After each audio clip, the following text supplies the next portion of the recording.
Hello everybody, a warm welcome to Impulse Egypt. This is a new web presence that I'm developing right now in honor of ancient Egypt. Some of you may know me. I'm sitting here in my seminar room in southern Germany. I'm American, but I've been living in Germany for a long time now. And what I do is I teach also spiritual healing, but that's not what's important right now. What's important right now is that I also lead trips to our ancestral lands over the last 8 years or so, longer actually, to Anatolia and to the Holy Land, to Patmos, and also to Egypt. And about 3 weeks ago I just returned from Egypt after spending 3 weeks there over this incredible landscape, going deeply into the ancient Egyptian belief system.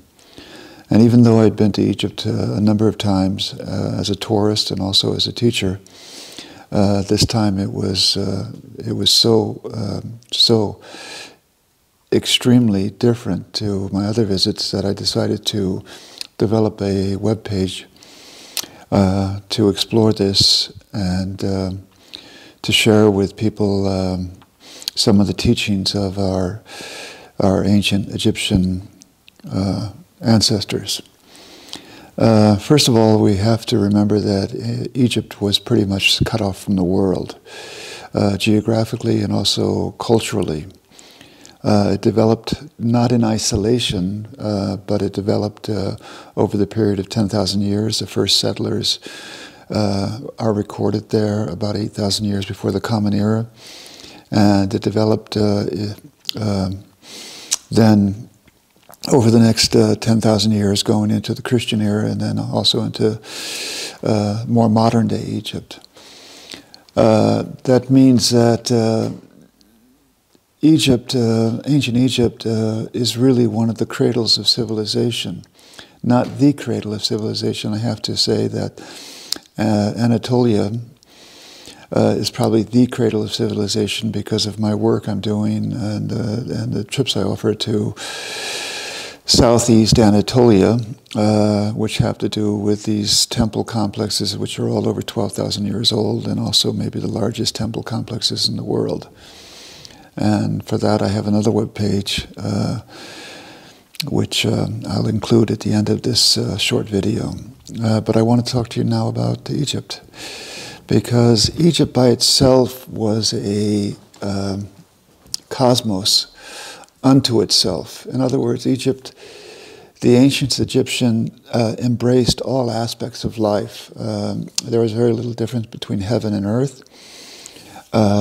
They had gods which represented the sky, who was incidentally female, Nut, and a male god which represented the earth.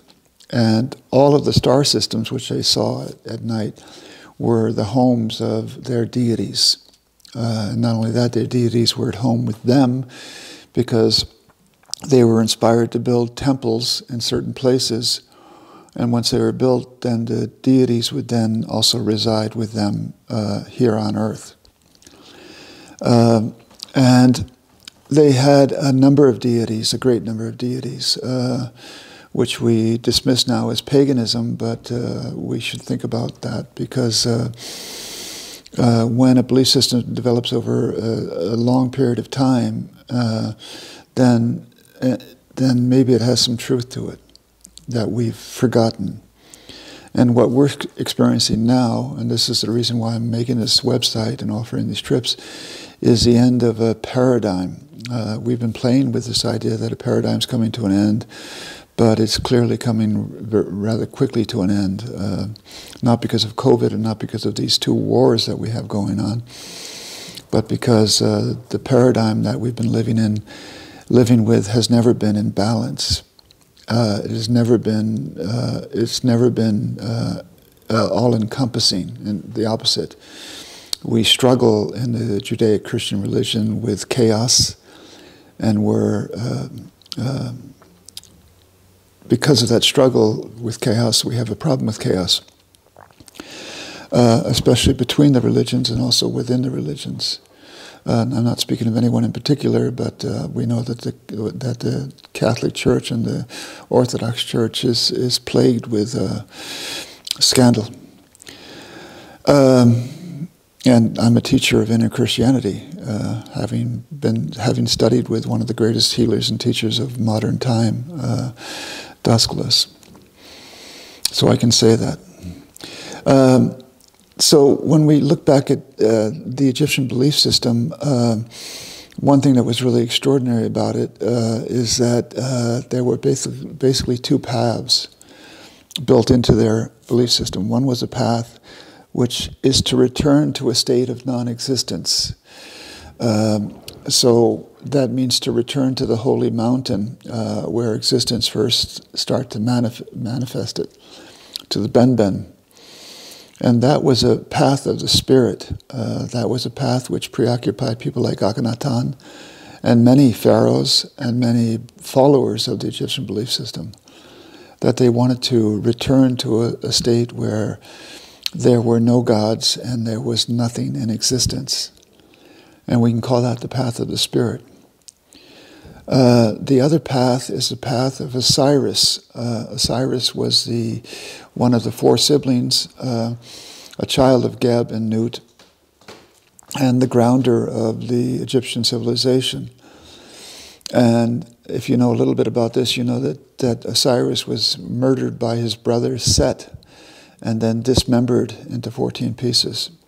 And then his lover and his sister, Isis, went on a search to find these 14 pieces, found 13 of them, and reassembled her man, and actually then mated with him, and created then Horus. And if we look at this interplay between order and chaos in the Egyptian belief system, then what we see quickly is that they had gods and goddesses, especially Mat, who was the principle of justice and integration and harmony and order. And she was a goddess with a feather in her head, and very important for the Egyptians. She taught them how to live their life righteously and how to keep their hearts clean. And then you had gods which were counter to order. Set is one of them. Apopus, the great old snake, is another one of them, and Ephes is another one of them. And they were integrated into the Egyptian belief system as gods. As a matter of fact, if you take Set, who is vilified to this day by modern Egyptians, we know that Set every day saves the world, because as Ra, Amun-Ra brings the sun over the horizon, there is a snake aboard the bark boat which wants to destroy Ra and the sun, and who fights against the snake is Set. Okay, so it's chaos against chaos. Now, why am I so moved now suddenly by the Egyptian belief system is because you have this balance between the path of the soul, which is represented by Osiris, and being dismembered and then being reassembled, and then actually taking a path through the underworld, which the underworld is not a place of darkness, and then taking his place in the belt of Orion. That many Egyptians then longed to go this path. They wanted to go the path of the soul because they were on the path of the soul.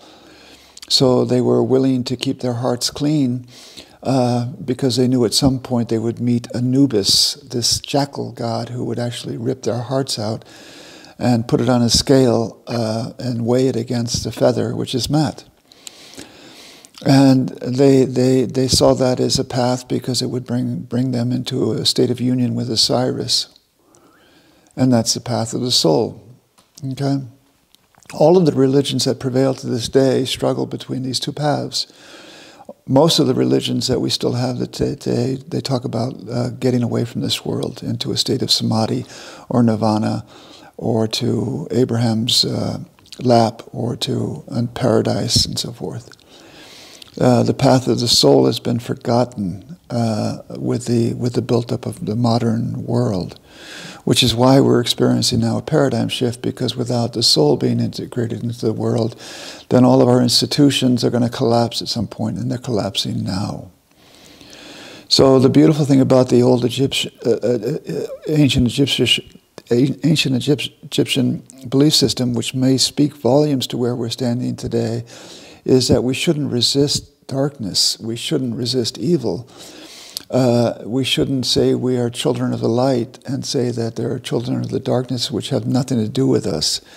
We've had that for a long time, and that doesn't help us, because it creates within us a division between the subconscious and the waking conscious.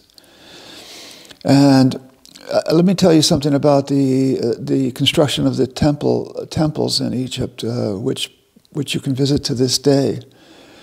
If you go to Karnak Temple or Luxor Temple or to the temple in Abu Das, I'm saying that like a German, then you go into the forecourts and you go deeper into the temples, and then you're going in the direction of the Holy of Holies. As you do that, the floor of the temple starts to rise up, and the ceiling of the temple starts to drop down. And by the time you enter the Holy of Holies, you're in a room which is small with the altar, and what you're actually entering is the top of the pyramid or the top of the obelisk.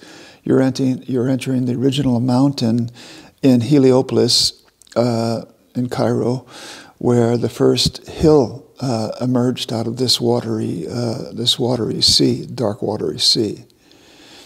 And that's why when you go there conscious about what that's offering us, is you're going back to the primordial, you're going back to the primitive, you're going back to a state of non-existence. And we're allowed to do that, or at least the high priest was allowed to do that. Today anybody can do that and take a selfie there. Never mind, that's the way the modern world is today. But not forgetting that our path is actually the path of the soul, which is to follow the path of Osiris and go through this path of life, keeping our hearts clean and keeping our minds clear. And if we can embrace the old I'm not saying that we should become old Egyptians, that's not what I'm saying. But if we can look at the wisdom that they developed over the course of millennium and the rituals they developed. And, you know, I've been to many temples in the East and the West. I lived 2 years in Kathmandu. I lived 7 years on Cyprus. I lived in Jerusalem for a while. And there's no place, there's no temple in this world, be it a church or a synagogue or a mosque or a Tibetan monastery or a Hindu temple, where you can go back, where you're actually going back to a state of non-existence, which is incredible, actually incredible.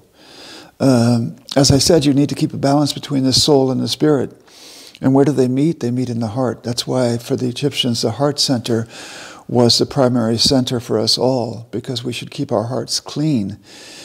And that speaks to us also in inner Christianity, because we know in the heart center that at some point the spirit will be married with the soul. And that's a longing that the Egyptians had. Sometimes they went too far into one direction or the other direction, like Akhenaten with his worship of the sun god.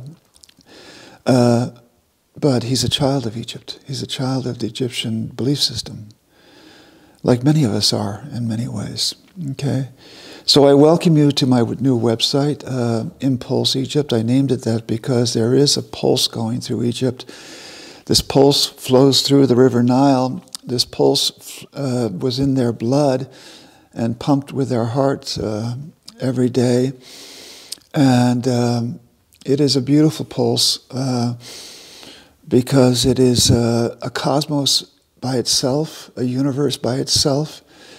And the inner teachings of the Egyptians are an inner teaching which we need so badly today.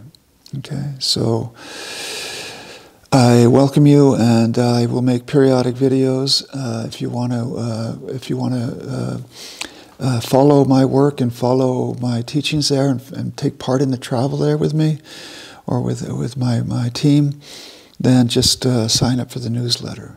Okay, take care. Masalama, and Happy New Year, and peace be to all of you. Thank you.